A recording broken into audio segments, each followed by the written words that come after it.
Bismillah ar-Rahman ar-Rahim. Assalamu alaikum, dear participants. Welcome to this session of Meezan lecture series. In this series, we study various topics which Ustaz Javed Ahmed Ghamidi has penned down in his book Meezan. And as you all know, that this book is his understanding of the contents of Islam. The topic today that I'm going to discuss is the Shariah of preaching. And this would be divided into some sessions. We will, inshallah, take up the first session of this topic. So the basic thing that all of us need to understand is just as faith and righteous deeds, both of them are obligations which are necessary for us to attain salvation in the hereafter. In a similar way, the responsibility of disseminating the truth or preaching what we believe to be true to others is also a responsibility. However, this responsibility is imposed on us regarding our capacities. It's not that this responsibility is equally, and it has equal extent for a person who might be a scholar, or a person who might be a commoner, a person who might be the head of state. So there are various capacities in which this responsibility and obligation of preaching is to be discharged. So according to Ustaz Javed Ahmed Ghamidi, as you can see now on your screens, there are 5 basic categories in which this responsibility is imposed. So these categories, and the first of these categories is the preaching obligation of the prophets of God. The second is the preaching obligation of Abraham's progeny. So we have been discussing this, that Abraham's progeny occupies a very special status in the history of prophethood, because it was after him that prophethood was confined in his own progeny, and his 2 branches, one which emanated from the prophet Ishmael and the other one which emanated from prophet Isaac. Both were given this responsibility, the progeny of Isaac being the first one and the progeny of Ishmael following after them. And then, of course, they were governed by a specific law. And then we have the preaching responsibility or the obligation of the scholars, which is, of course, different from the rest. Then we have the preaching obligation of people who are at the helm of affairs, who are our rulers, and that too has a very specific implication. And finally, we have the preaching obligation of an individual, a person who is a common person, a common man, who is living a common life. So his or her preaching obligation also has some specifics. So all in all, these are the 5 categories. And of course, in the 6th instance, we shall also discuss the strategy of preaching, or the program which has been given by the Quran vis-a-vis how exactly this noble endeavor should be brought forward. And there are specific guidelines which the Quran has given us. So you can see that it is evident that as far as preaching responsibility is concerned, it has these distinct categories. And if these distinct categories, they are not realized, if we are not able to gauge them, and if we do not distribute and categorize them the way they are categorized here, it will result in a lot of confusion. It will result in obligations which are at times additionally acquired, and at times you might even reduce some of the responsibilities that you have. So today what we are going to do is we will discuss this first category, which is the preaching obligation of the prophets of God. So we know that ever since the birth of Adam right up to Prophet Muhammad, this is an era which is a long era. We cannot have a fair idea of the extent, the millenniums which have passed in this era. This we call is the prophetic period. And it is in this period that the Almighty sent his prophets. And right from Adam, who was the first prophet, up till Muhammad sallallahu alaihi wasallam, who was the last prophet, we had this prophetic era.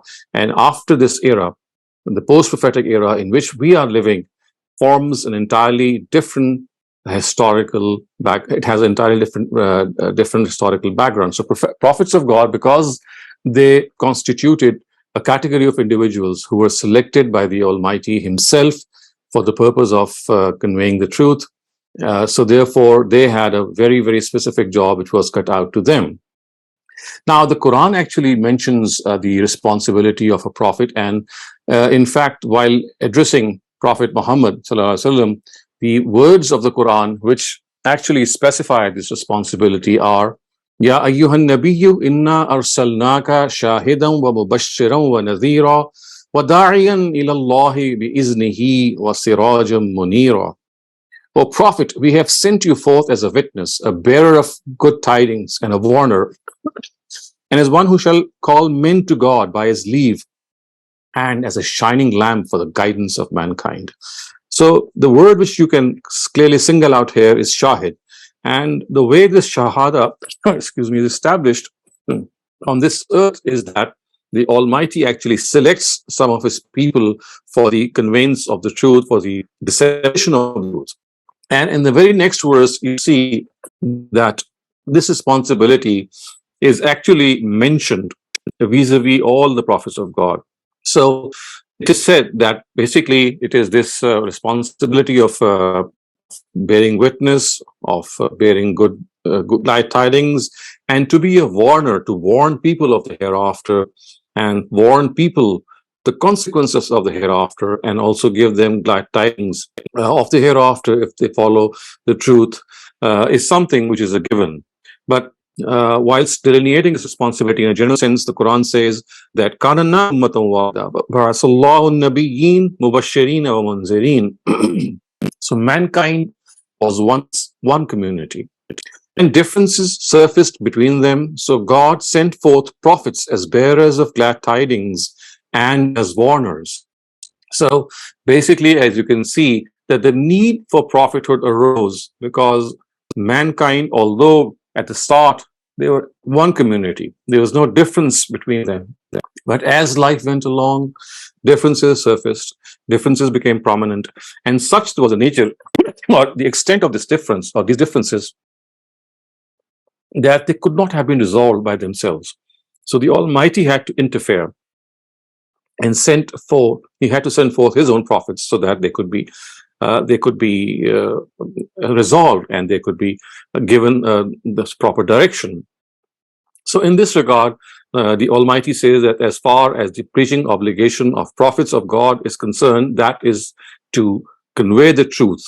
And amongst these prophets of God, the Almighty actually selects certain other people who are called the Rasul. And for them, the Almighty says that it is their responsibility that they establish a miniature day of judgment on the face of the earth. So we have prophets of God, which are called Nabi in the terminology of the Quran. So amongst those Nabi or Anbiya, the Almighty chooses certain Anbiya and elevates them to the status of a Rasul. And then these Rasul are given the responsibility of establishing the Shahada or this reward and punishment in this world, so that as far as becomes evident, it becomes so evident in this world amongst the foremost adversaries of a messenger that if they deny, then this can only be because of arrogance.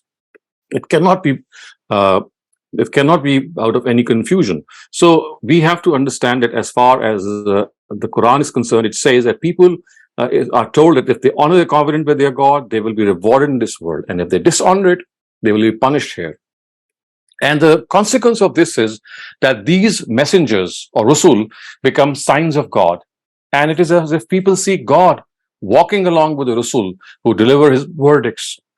And these Rasuls are directed to propagate the truth and deliver to the people the exact guidance the way they have received it. So the words which are used by the Quran are لِأَلَّا يَكُونَ لِلنَّاسِ عَلَى اللَّهِ حُجَّةٌ بَعْدَ الرُّسُلِ, so that mankind, after the coming of these messengers, is left with no excuse against the Almighty. So this is the ultimate effect of the coming of a messenger of God. He conveys the truth to such an ultimate extent. It shines like a bright lamp. It shines like the sun, the midday sun. It blossoms like a flower whose fragrance cannot be denied in any way. Such is the extent of this truth which is delivered. And once this happens, the Almighty is able to deliver it in a way that only people who are adamant, who are bent upon denying it, only they do so. Otherwise, as far as the truth is concerned, it becomes evident to every single person of this world. Now, as far as the nature of this dissemination of the truth is concerned, you can clearly see that delivering warnings and glad tidings by the Anbiya, it does not require any explanation, because basically what they are doing is they are establishing or they are conveying whatever wahi or revelation they get. However, as far as the Rasul are concerned, remember I just said that the Rasul is a category which is chosen from among the prophets. So not every Rasul, I mean, not every prophet is a Rasul. So Rasul is a very specific category. It is like saying that we have, I mean, just to give a ordinary example, that if there are soldiers, that so every soldier can be elected, or maybe he may be elevated to the position of a general. So every soldier is a general, but not every general is not the true the other way around. So every general is a soldier, but not every soldier can become a general. So on similar lines, every prophet cannot become a Rasul, although all Rasuls are prophets of God. So a Rasul is a cadre, is a step ahead, a category above the Nabi or the prophet. So the English language, we generally use the word prophet for Nabi, and we use the word messenger for Rasul. So this distinction has to be made. So as far as this the Rasul are concerned, now their preaching passes through a particular phase, and these phases, it's not just one phase, these are various phases in which the life of a messenger, if you study from the Quran, it is divided. And these phases can be clearly seen in the Quran. There is a particular sequence in which a Rasul of God, a messenger of God, delivers the truth. It's not that he does it in an abrupt way. It's not that he does it in an insequential way. No, he does it in a very sequential way. And these phases have been identified by Ustaz Javed Ghamidi in his book, and I will try to explain these phases. So once a Rasul is commissioned, so to speak, once he is called to begin his preaching endeavor, he starts off with the very first phase, and this is what is called inzar. Inzar is an Arabic word for warning. So he preaches his message and warns his adversaries, and he tells them that as far as this world is concerned, it is going to end one day, and Rasul will tell them once that as far as those who reject these Rasul, they will be punished not only in this world but also in the hereafter. So therefore, a Rasul actually warns his nation of two types of punishment: one in this world, which I just discussed, that they will be given this punishment in this world, and the other which is going to take place in the hereafter. So these Rasul inform their people that they have been sent in this world to set up a miniature day of judgment. So a smaller day of judgment, a lesser day of judgment is going to be set up by them in this world. And once they have communicated the truth to their adversaries in a manner that they are left with no excuse to deny it, they will have to face this punishment in this very world. So as far as this warning is concerned, as far as this inzar is concerned, if you would like to see a glimpse of how prophets of God warned their nations, one of the best examples, in fact, one of the best samples in this is Surah Qamar, which is the 54th surah of the Quran. And here you can see how this inzar is meted out by prophets of God, by messengers of God, in a way that, first of all, as they start, the scope of this warning is limited to their own families. It's basically their own immediate families. And in the next step, they actually enhance the scope. And this next step is called by the Quran, by the Quran as Inzar Am. And this has been actually demarcated as a phase by Ustaz Javed Ghamidi in his book. And the way the Quran expresses them is Ya ayyuhal muddassir kum fa'anzir. It's like, oh prophet, stand up and now deliver this warning far and wide. So in the first phase, as I said, the scope of this warning is limited. It's just confined, and it is generally confined to the immediate family, and or to a narrow circle of the messenger himself. But it is generally addressed in a way that you have to understand that it permeates the whole family. It permeates the immediate surroundings of a messenger of God. Once this is done, then we find the scope of this warning is enlarged. It is enhanced, and this enhancement, as you can see, is also evident from the fact that now prophets of God, now messengers of God, they are required to increase the scope. But before we go on to the next phase, which is Inzar Am, or increased warning or general warning, you can see that as far as the Quran is concerned, surah number 67 to surah number 72, which is from Surah Mulk to Surah Jinn. These are the surahs, if you study from their own text, you'll find out that they are the ones who constitute that phase, which is the first phase of the delivering of warning, or the first phase of preaching. And you might also be surprised to notice that everywhere in the whole of the Quran, if you gather all the surahs of the Quran, all the chapters of the Quran, this is the only chapter, which is chapter number 7, which actually has surahs which belong to the Inzar phase, to the preaching phase. So you will not find these surahs in any other chapter of the Quran. They are just found in this 7th chapter, and they start off with surah number 67, as I said, and they go on to surah number 72. And during this, you can see that amongst these surahs is Surah Qalam, which is a 68th surah. It mentions the parable of the people of the orchard, and then while summing up the warning of the Quran, it says, كَذَلِكَ الْعَذَابُ وَالْعَذَابُ الْآخِرَةِ أَكْبَرُ لَوْ كَانُوا يَعْلَمُونَ. People of Mecca, you are denying this Rasul, so take heed in such a way shall the punishment come, and the punishment of the hereafter shall be much greater than this, if this they only knew. So we have to make this consideration that as far as Inzar is concerned, it starts off with this message that people have to pay heed, that if they don't pay heed to the message and the warning of a messenger of God, then they are going to be doomed in this world. However, the circle of this warning, as I said, is confined to the immediate addressees or the immediate or the foremost family of a messenger of God. And then in the next phase, this broadens. It actually increases in its style. The forcefulness also increases, and you also find that as far as this Inzar is concerned, that people who are at the helm of affairs are generally addressed. So in the first phase also, I mean, even in the first phase where the scope is limited, even in that phase, you'll find that messengers of God, they generally address people who are influential, people who are in a position of authority in the society. So you see, Prophet Abraham, at the very outset, he called upon his family and his clan. And remember, his own father, Azar, as is mentioned in the Quran, he held the reins of religious leadership.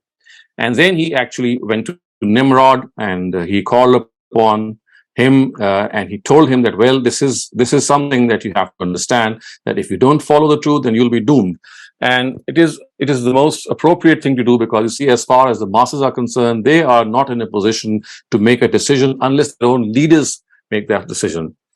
You'll also see the similarity in Moses, because he was sent to the Pharaoh. And remember, the Pharaoh was the person who was basically in charge, and he was the person at the helm of everything. And unless he was wooed, it was not possible for his followers and his clan to in any way have them convinced. Very similar is the case with Jesus. So he was, first of all, asked to present truth before the scholars of the Jews, the Pharisees and the Sadducees, because they had that position of authority. Prophet Muhammad also asked his immediate relatives. The Quraysh tribe, remember, was the ruling tribe.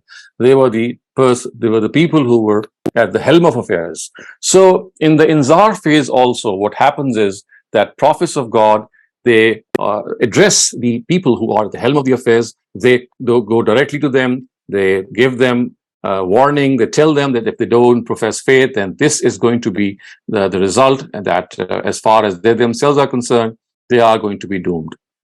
So we're talking about the next phase, which is the Inzar Am phase, or the phase of open warning or general warning.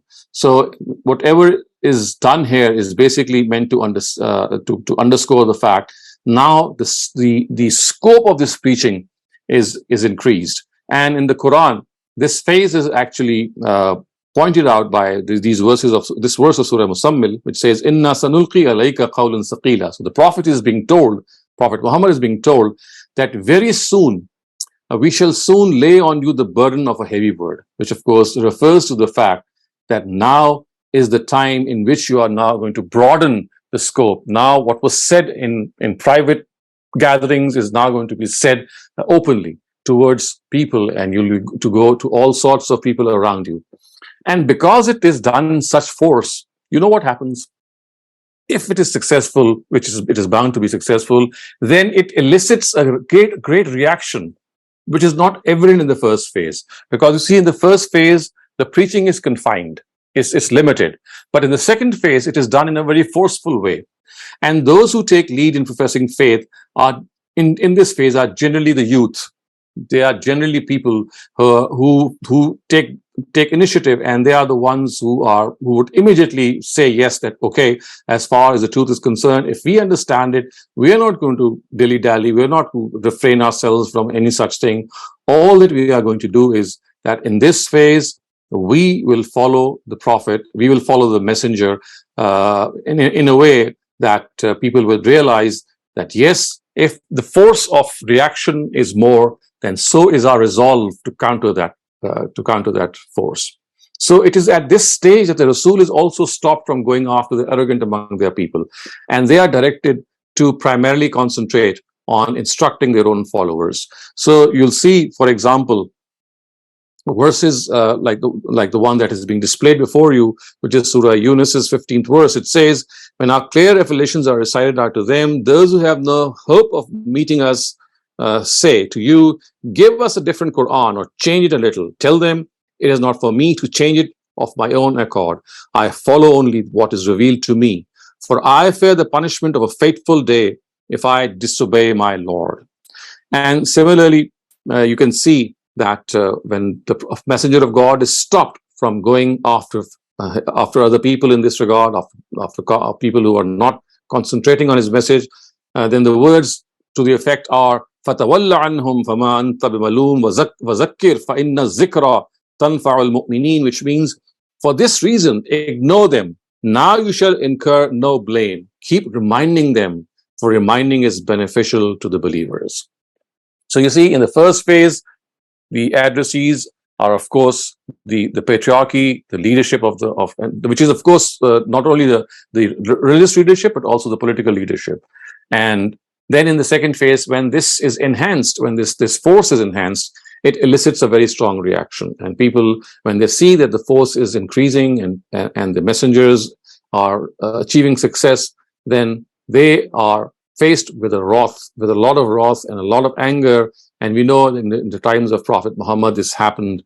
And for example, Bilal was subjected to a lot of torture and persecution. Ammar bin Yasir, also we know anhum, that he was also tortured and persecuted because when people think that there is a new order coming up, and they see that there is a new order coming up, they would not like the previous order to go away. And then this is how they react. And this reaction is clearly something which then signals the third phase of the preaching mission of a messenger of God. And this third phase is called the Itmamul Hujjah phase. So the first phase was the Inzar phase, in which things are going along in a very, very, very confined way.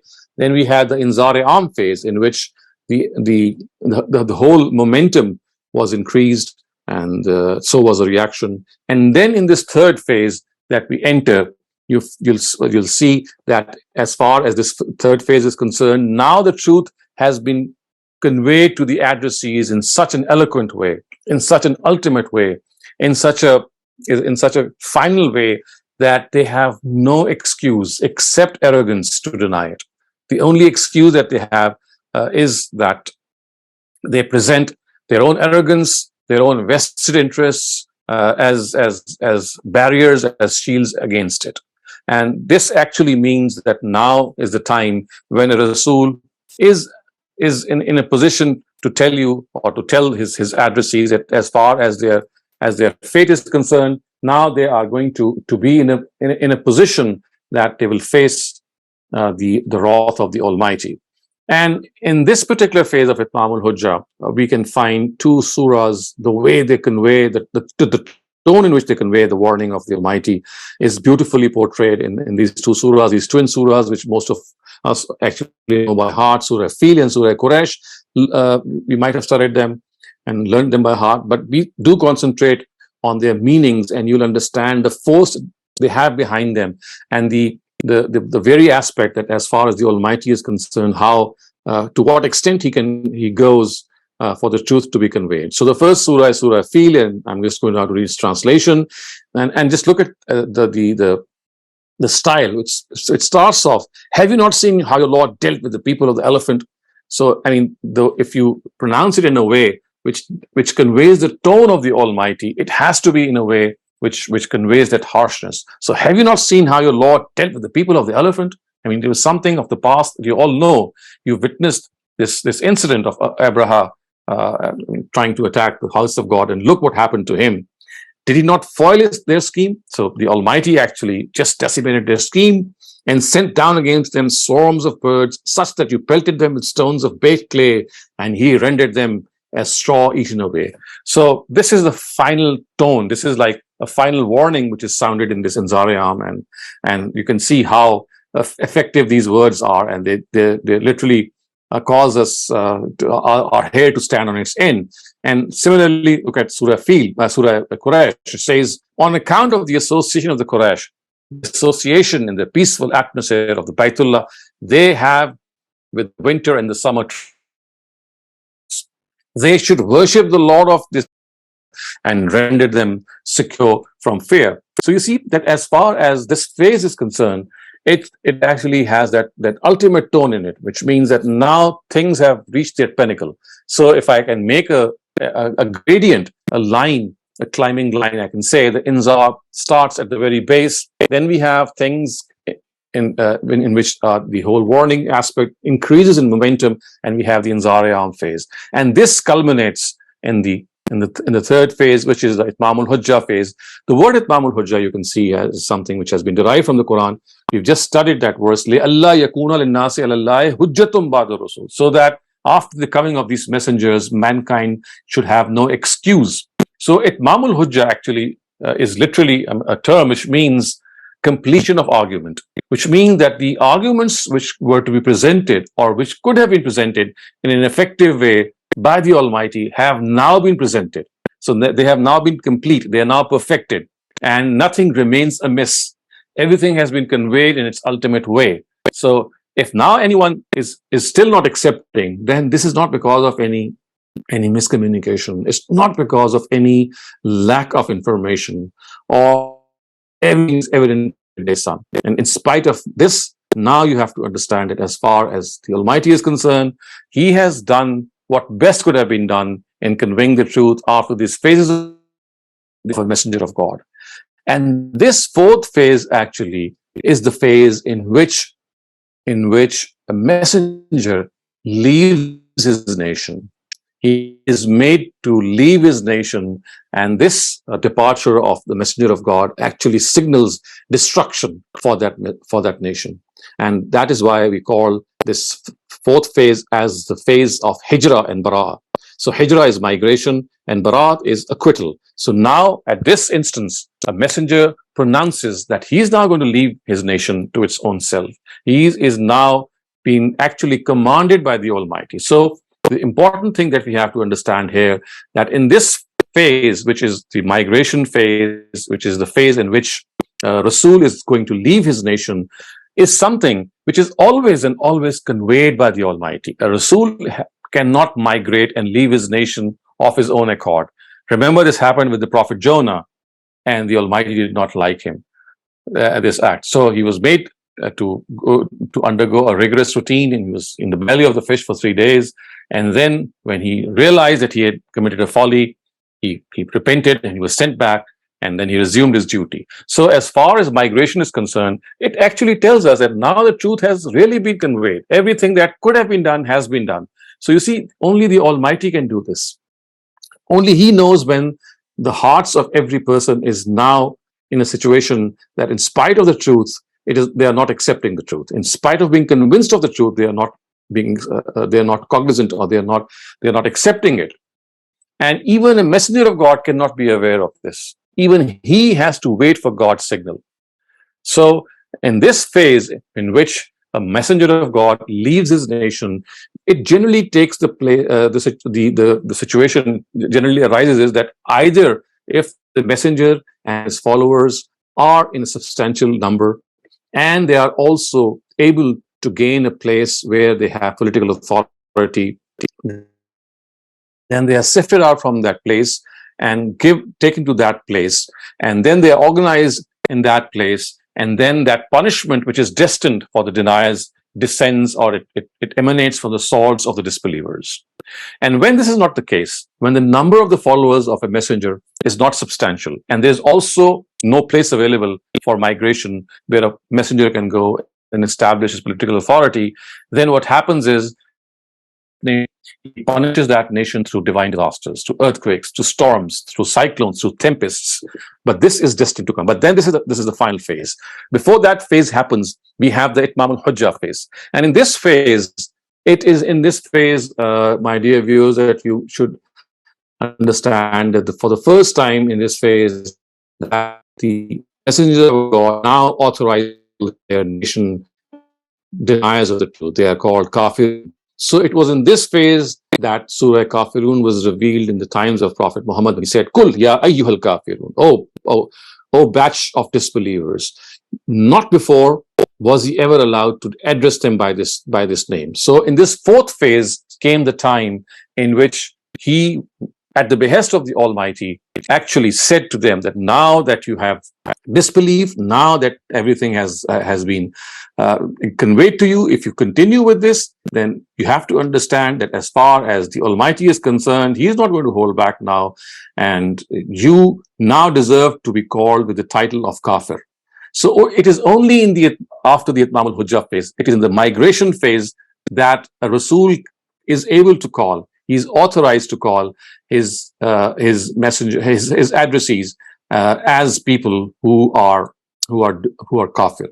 And remember, this is only and only at the behest of the Almighty. Today, no one can ever call any person a kafir in any way. So as far as calling someone a kafir is concerned, we have to understand that it is only the prerogative of the Almighty. No one else has this prerogative. Now we come to the fifth and the final phase, which is, I actually have described them already, but just to give it a final sequence, and putting it in sequence, we have the fifth and final phase, which is the phase of reward and punishment. This is the phase in which, as I said earlier on, that in this phase, a messenger has now left his nation.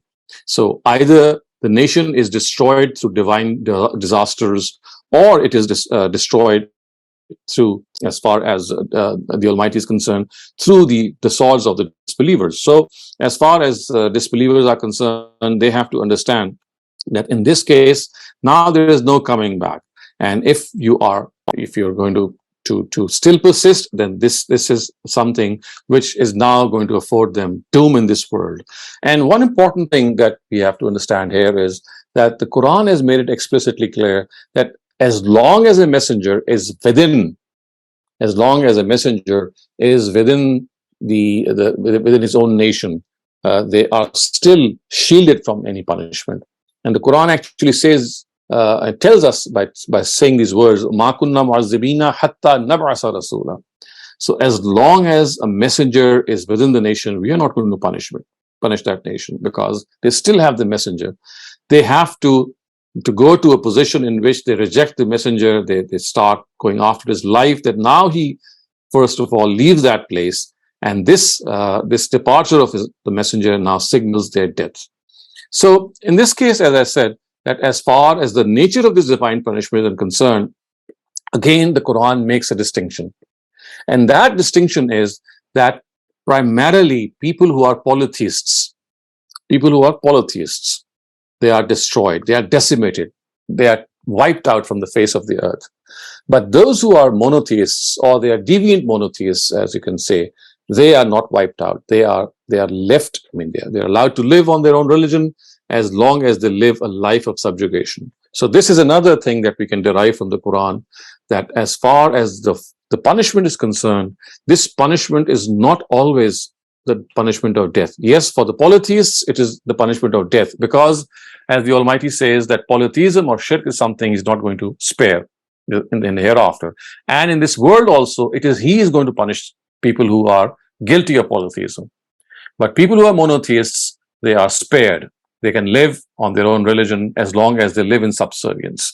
So this is how you can see clearly that as far as the phase of reward and punishment is concerned, this reward and punishment came in the times of Prophet Muhammad in a way that his opponents and his companions were divided into two distinct categories. And as far as these distinct categories are concerned, you can see from the screen that is being displayed before you that as far as his opponents are concerned, they were divided into three categories: the mu'anideen, the mutarabbisin, and the mughaffilin. So don't get overawed by these terms, these Arabic terms. I'm going to explain each of them, but it is essential that you are able to make out that all these three types of people, or these categories of people, were present in amongst the Prophet, before the Prophet or in front of the Prophet, and they are the ones with whom the Prophet dealt with. So as far as the Mu'anideen are concerned, they are people who are openly and vehemently against the preaching of Rasul. And once they see that it is becoming influential, they really try their best, their utmost to bring out, they bring out their venom, they bring out their animosity in a way that they think that their own traditional views are now being challenged, and now their own vested interests are now at stake. So they come out in the open. And however, they are distinct from one another as far as their reality is concerned. Their motives might be the same, might be different, but their reality is exactly the same. Now, the mutarabbisin are the ones who have adopted the policy of wait and see. So remember, we are talking about the opponents of a messenger in the reward and punishment phase.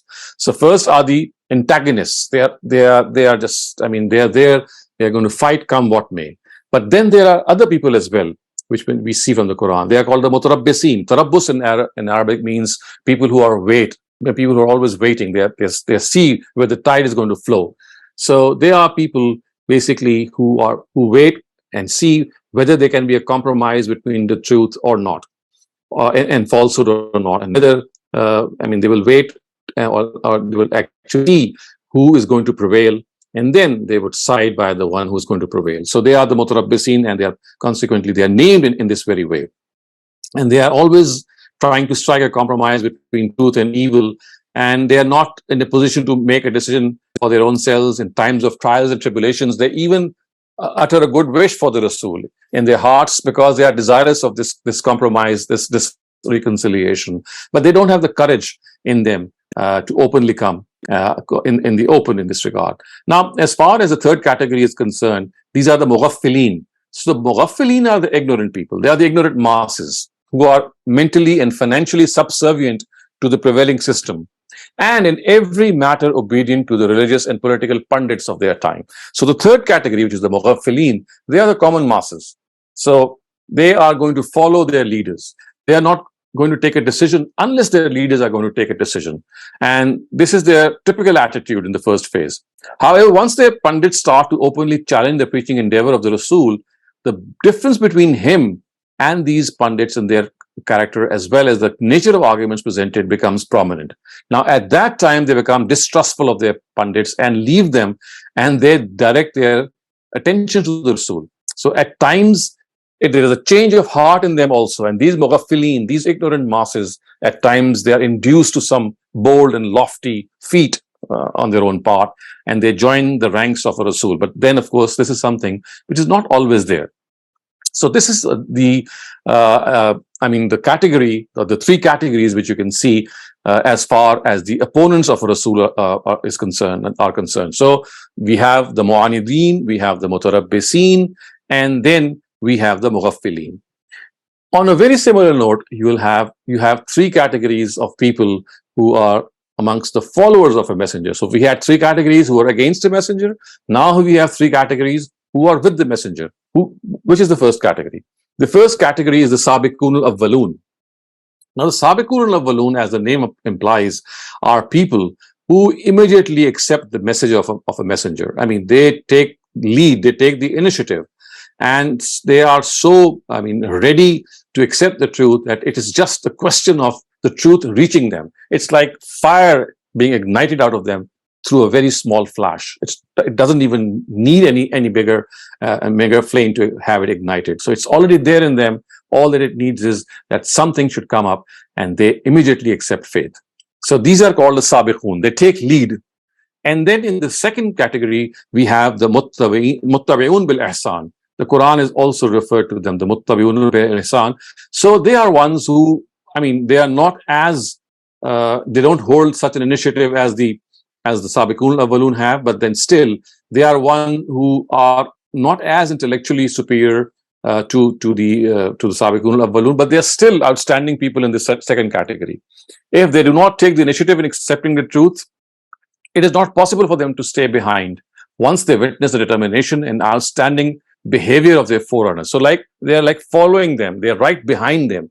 And in their initiative in accepting the truth and bearing with the perseverance of life, it is always something that they shine out with. And then in the third category, we have the Zorafa and the Munafiqun. So as far as the Zorafa are concerned, which they are people of weak in faith, the Munafiqun are the hypocrites. So they are people whose characteristics should be understood separately. So Zorafa are people, or the Zorafa is a plural of Zaif, the weak, who accept the call of Rasul at some point, in fact at times in the very first phase. It is their intention that they fulfill its requirement as long as they live. But since they have a weak willpower, they stumble and then recover again and again. They have the ability that every time they fall, they atone for their sins through repentance and continue their journey on the path, come what may. So they have this weak faith, but then they drag along and they are able to follow the Prophet or the Messenger in some form or the other. And lastly, we have the Munafiqun. They are bracketed with the Zorafa because their faith is also dwindling. So they are people who, because of this transient influence and sometimes because of their well-planned prank, become associates of a Rasul. So they are either people who have bad intentions, or because of some transient influence, they get into this category, but then they come out of it. So you can see the Quran basically, when it addresses this in this final phase, the addressees of a Rasul, it divides them into these three categories each. So three categories for the believers or the followers, and three for the ones who are rejected. And in this way, now the stage is set that as far as the three categories of the believers are concerned, they are rewarded. The Almighty tells them that they are going to be rewarded in this world as well, being they're spared with any ignominy, as is the case with the disbelievers. And as far as the hereafter is concerned, it is going to continue. This favor of the Almighty is going to continue in the hereafter as well. Now, in the last part of my session here today, I'm going to sum up the reward and punishment which took place in the times of Prophet Muhammad against his addressees. And this I'm going to sum up by reading you parts of Ustaz Ghamidi's Meezan, and you'll see that how this final phase was set in the times of Prophet Muhammad. So remember, until now we have discussed the phases of preaching of a messenger of God. We have seen how they culminate in the phase of Itmam al-Hujjah. We have seen how after Itmam al-Hujjah, which is the third phase, it is followed by the fourth phase, which is the phase of migration and acquittal. And now we have also seen that in the fifth phase, once this migration has taken place, the stage is set for reward and punishment. And in this reward and punishment, we have these two categories, each having three subcategories. So with this summary, let me now read out before you how Ustaz has said that as far as this reward and punishment is concerned, how it took place in the times of Prophet Muhammad.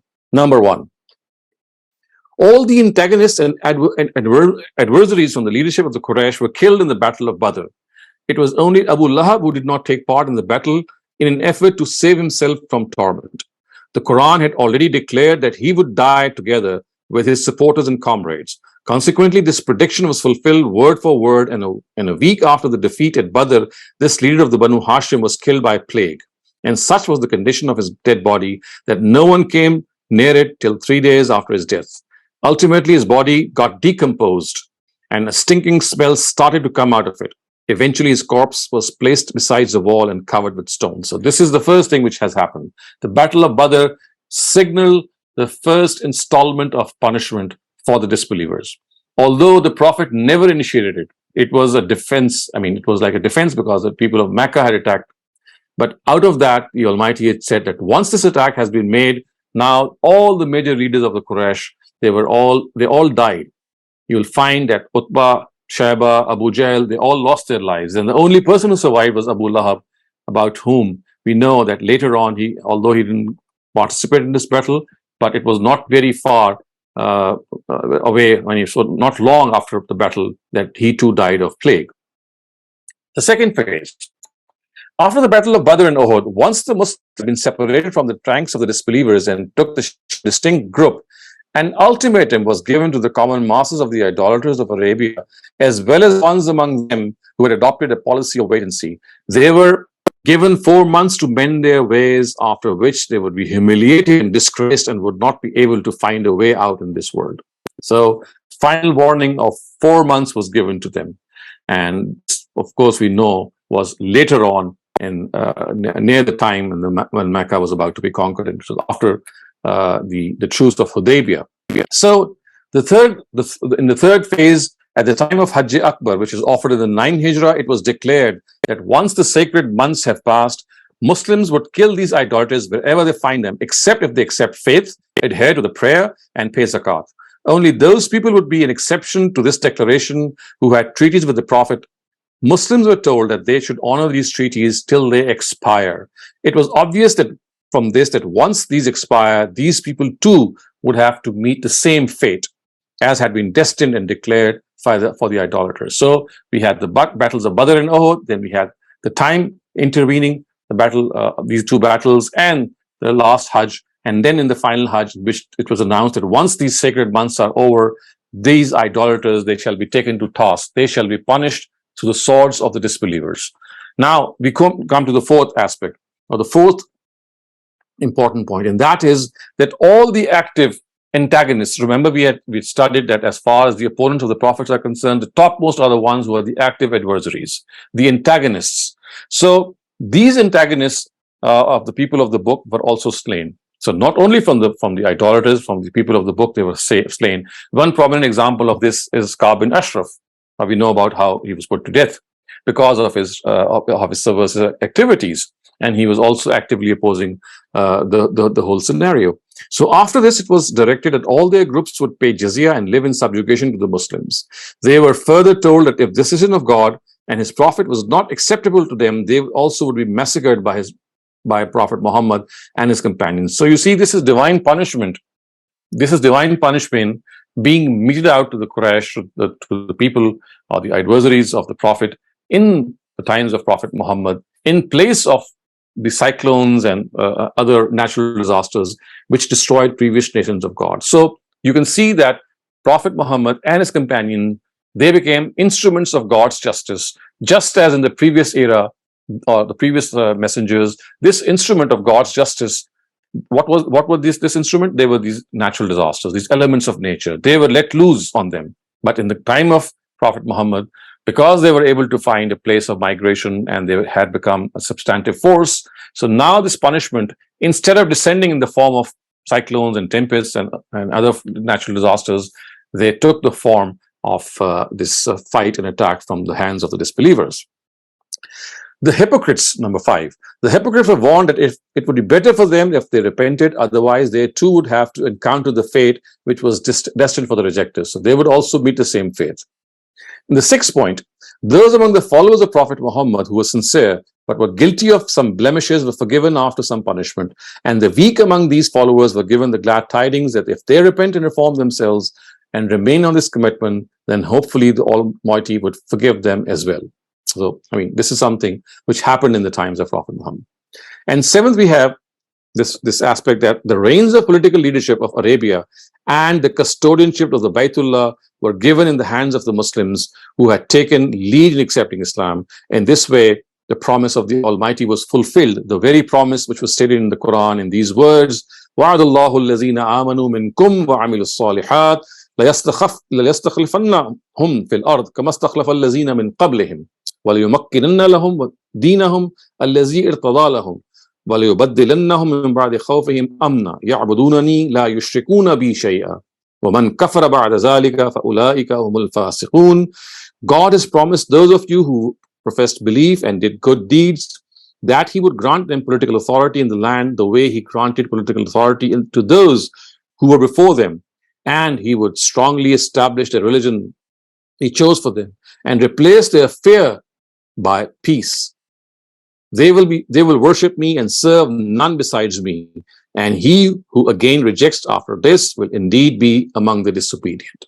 So you see how the preaching endeavor or the preaching obligation of Rasul of God starts off with this inzar, passes through inzar-e-am, then through itmamul hujjah, then through migration and acquittal, and culminates in reward and punishment. And this is the sole prerogative of a messenger of God. No other preaching category can culminate in this worldly punishment.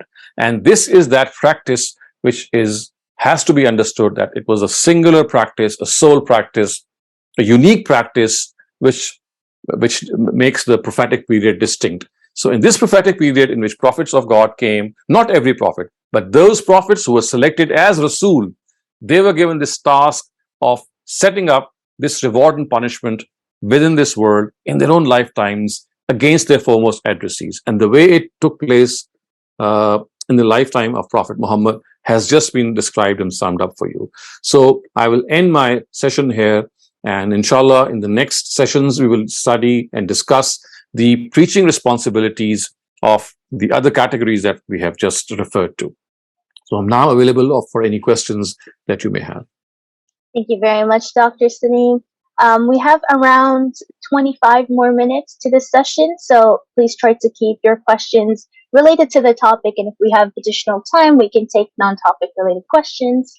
Currently, I don't see any hands, so I'll ask my question.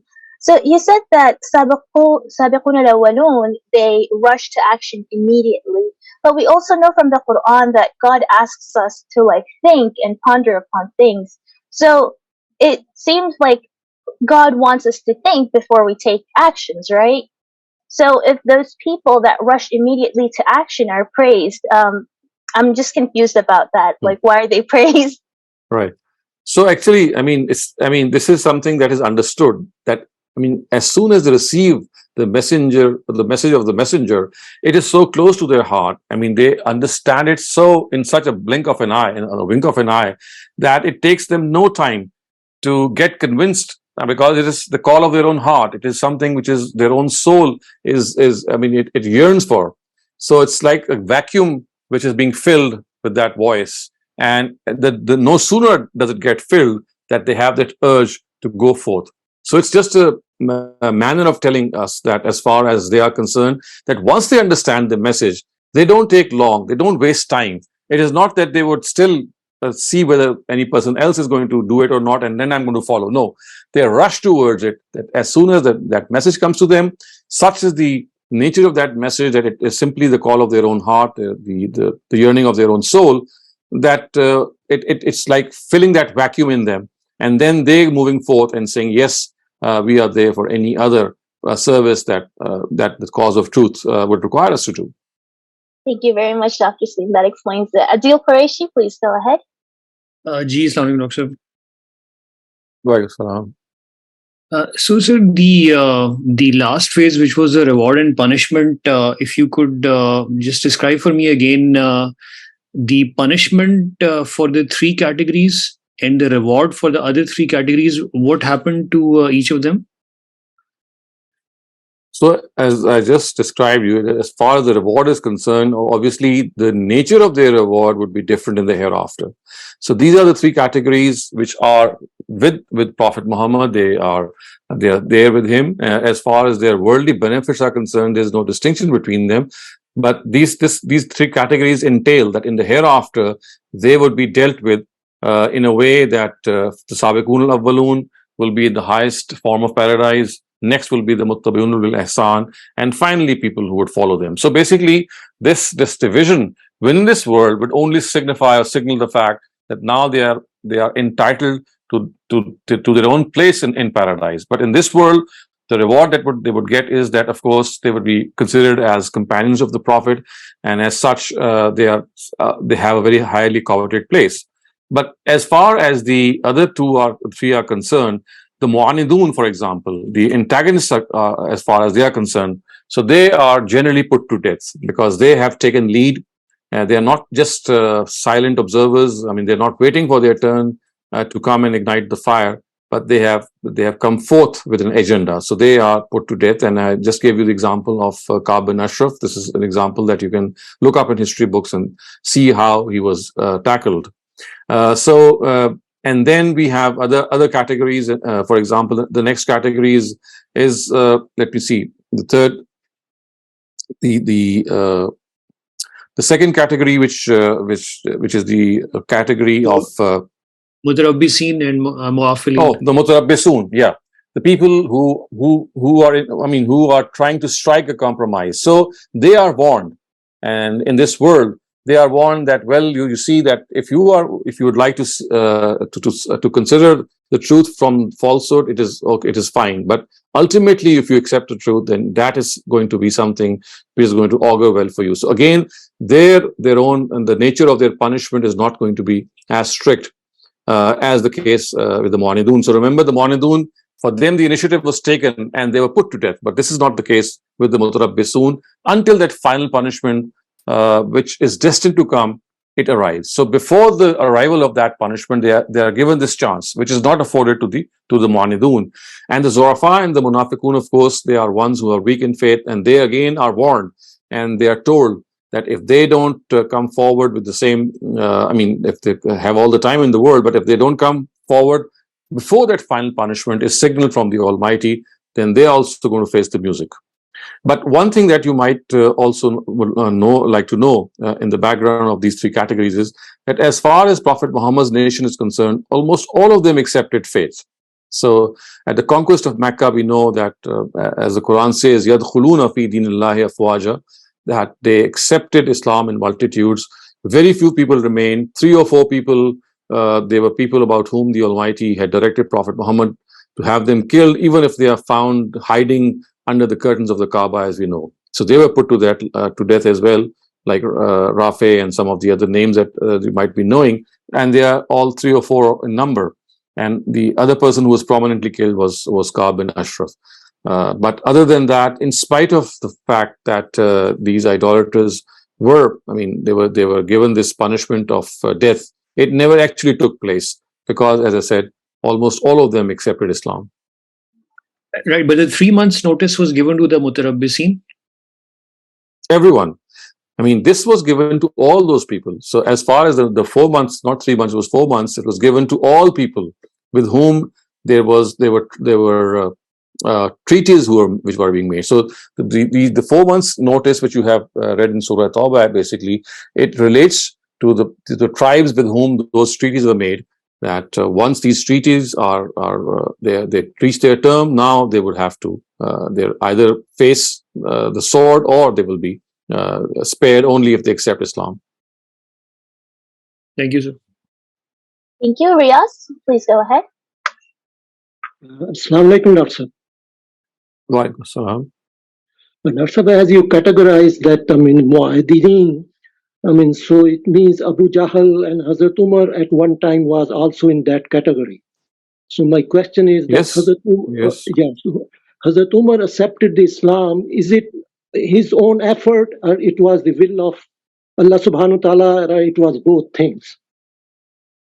I think this should remain clear in our discussion, that as far as accepting faith is concerned, it is, it's not that the will of God is governing their actions.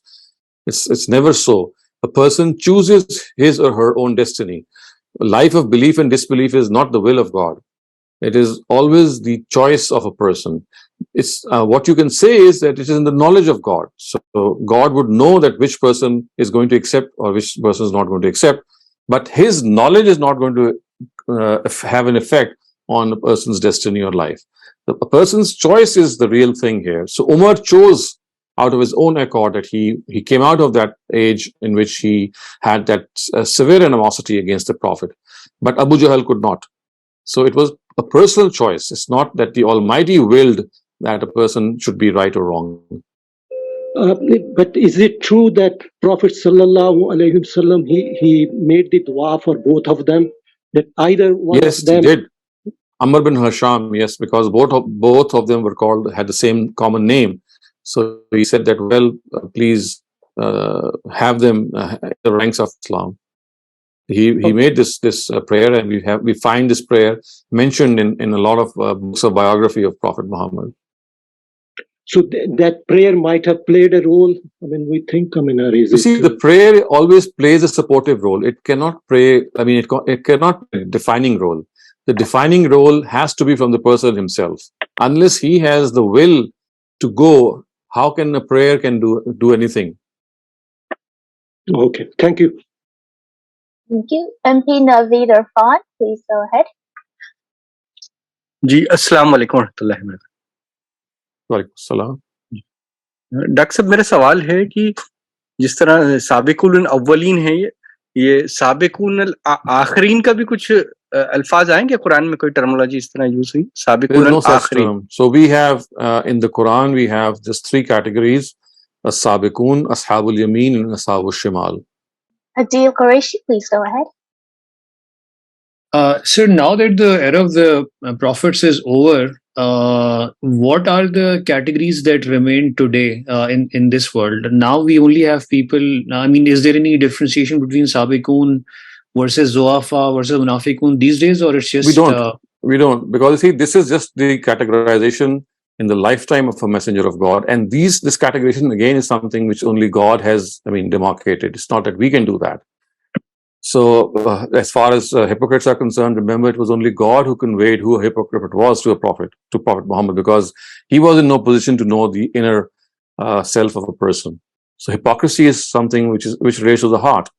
So it was only in the times of God's messengers in which these categories, they become apparent. I mean, they're always there. They're here and there everywhere in all times, but they cannot be earmarked. They cannot be demarcated. And today, of course, the category that we can have is just one. I mean, we have either believers or we have non-believers. So within the believers, of course, we have a category that we all know. Some believers are very, I mean, they are very close to God. They seem very close to God. They are always very, very practicing in their deeds and in their own words. They are people who match their own deeds as well. And there are others who are maybe a little lazy in their practices, but they're still there. So I mean, they're slightly apparent as well in this regard. But as far as the negative category is concerned, we just cannot make out a hypocrite, because, as I said, hypocrisy is something which relates to one's inner self, and of that only God has any knowledge. Not even a prophet has a knowledge of a hypocrite. So Sabiqun still exists today, but we just don't know. Only Allah knows who they are. We just don't know them. Yeah. Okay. All right. All these categories exist, in fact, but in the times of God's messengers, they can be earmarked, they can be demarcated. We would know. I mean, the Almighty would generally convey his messengers that, well, this is how things are. I mean, they're even today, they may be present, but we don't have any means of knowing God's will. Remember, in the times of God's messengers, he used to communicate to people who were called messengers. Because of the fact he no longer communicates with any of us, so in spite of the fact that these categories might be present, we are not aware of them. So we have to make these categories on the basis of what we see or observe. So either we are believers or we are non-believers, and both these categories, they are self-confessed. Thank you very much, Dr. Saleem. Now we have a few on-topic related questions. So Asif Ali, please go ahead. Assalamu alaikum, Dr. Saab. Wa alaikum assalam.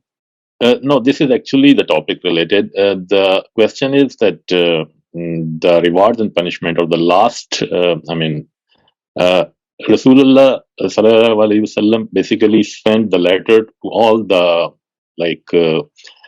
big kingdoms around him. And during the second, especially the Hazrat Umar era, they were get punished. But when we see actually at that time, one of the biggest, kingdom or civilization was in subcontinent. But we couldn't find in history that there was any messenger or any message was sent to them as a last itmam-e hujjah. and then get punished by any of the companion of the Prophet. Why it was so? You see, the Almighty chose areas which were adjacent to Arabia. If you make a list of those 12 kingdoms to which the letters were sent, they were all on the edge and the border of Arabia. And they were, they could visually see or actually observe the Itmam al-Hujjah or the reward and punishment which was going to take place in Arabia. All the rest of the world was slightly at a distance. So to me, it seems that the Almighty actually addressed only those nations through those letters, of course, the Prophet being addressing those nations through those letters. All of them were all adjacent areas. I mean, they were immediately very close. And that is why we know from history that when once in the times of Umar, Caliph Umar, people tried to step out of the boundaries of those 12 countries, he stopped them. He said that we don't have the mandate, because it is these categories to whom the reward and punishment, or Imam al-Hujjah, had become apparent in the lifetime of the Prophet. For kingdoms which were beyond these, it never got communicated in such an ultimate way. So remember, this punishment or this whole concept of Imam al-Hujjah can only materialize with its consequences in places in which it can be observed. And these were the places which were the border areas of Arabia. So that is why the subcontinent, had the Prophet written to the subcontinent in the first place, he never wrote, obviously because on the behest of the Almighty, because subcontinent was a far off place in those times. And in all probability, they were not in a position to witness the day of reward and punishment within Arabia, as was the case with the rest of the borderline, the bordering nations. So what will be the Itmam al-Hujjah for those where Rasulullah or anyone didn't wrote any letter or didn't do any reward and punishment? So for them, there is no punishment in this world. So remember, we have to understand that as far as Itmam al-Hujjah is concerned, it entails a worldly punishment for people who deny it. For others, their punishment is deferred to the Day of Judgment. For others, there is no such punishment. It's like living in the post-prophetic era. So for other people, they should know that their own reckoning is also going to come, but not in this world, in the hereafter. So they have to learn a lesson from nations who got destroyed as a result of Itmam al-Hujjah, nations of Ad and Samud and the rest, and learn a lesson from them. So it's not that every single, place on this earth is a place where Itmam al-Hujjah has taken place and where nations are going to be destroyed. No. As I said, these are areas only which are selected by the Almighty. The prophets are sent to them, messengers are sent to them, and they become a role model. And they become a model for the rest of the people to whom messengers might not be sent. So they can see that this is the fate that they are also going to witness. But the only difference is that these nations, they underwent this phase in this world. But for the rest, the fate has been deferred to the Day of Judgment. That is the only difference. Okay, thank you, sir. Thank you. Nushat Shafkat, please go ahead. Dr. Sahab, I'm now talking about your translation of Surah Fil. The Farai school believes that uses the word "you pelted stones" at the elephants, while the traditional view is that it was the birds that God sent, the ababil that God sent, which threw these stones. Even Maududi Sahab, while praising Imam Farai Sahab, disagrees with this. What is your take on it, sir? I do agree with the Farai school absolutely, because of the linguistic principles on the basis of which the tafsir is based, and also on the law of the Almighty that He only helps those who first do whatever best they can. And as far as the linguistic principle is concerned, this is something that I can make people who are not even aware of Arabic how important it is to see that the other interpretation cannot fit here. You see, the word Rama, which is tarmihim, the root is Rama, is something which is spoken of an action which is done like this, like this. So the birds don't have the power to do like this. All they can do is they carry the stones in their beaks or in their claws. So for them, it is they drop stones. So the word Arabic, in the Arabic word for dropping, is entirely different. But the Rama cannot be spoken to drop something. To drop something has a different verb in Arabic. So to speak of Rama, it has to have the force of your backhand. I mean, you have to do like this. So obviously, a bird cannot do like this. It's just going to drop whatever it has, either in its beak or in its claws. So that word is sufficient to tell us that it's absolutely inappropriate to be spoken for the birds. I mean, this is one aspect. The other aspect is that the Almighty has made it clear in the Quran that unless you and unless the people who are concerned, they make an effort, the Almighty is not going to add his effort anywhere. Look at what happened with the Israelites when they said to Moses that "Fazhab anta wa rabbaka faqatila," that you and your God go and fight with them. Inna hahuna qaidun. We are going to just sit here and look what happened to them. So the law which is apparent in the Almighty regarding his help is that people who are custodians of a certain message, they have to first do best what they can, and then God Almighty is going to help them. And this is how it happened, that the Quraysh actually pelted them in stones, and when they could not maybe sufficiently make any damage to the enemy armies, what the Almighty did was that he actually had a huge cyclone blown across that area, in which those pelted stones, they acquired a tremendous speed and momentum, and then they got and they struck those elephants and people who were riding them, and other soldiers as well. So, I mean, I've just summarized this. Otherwise, I would advise you to look up some of the more detailed works that have been spoken and written in the tafsir of Surah Fil. Thank you very much, sir. Excellent. Thank you. Thank you. Thank you, Dr. Saleem. We have 3 more minutes, so time for just one more question, which I'll read from the chat.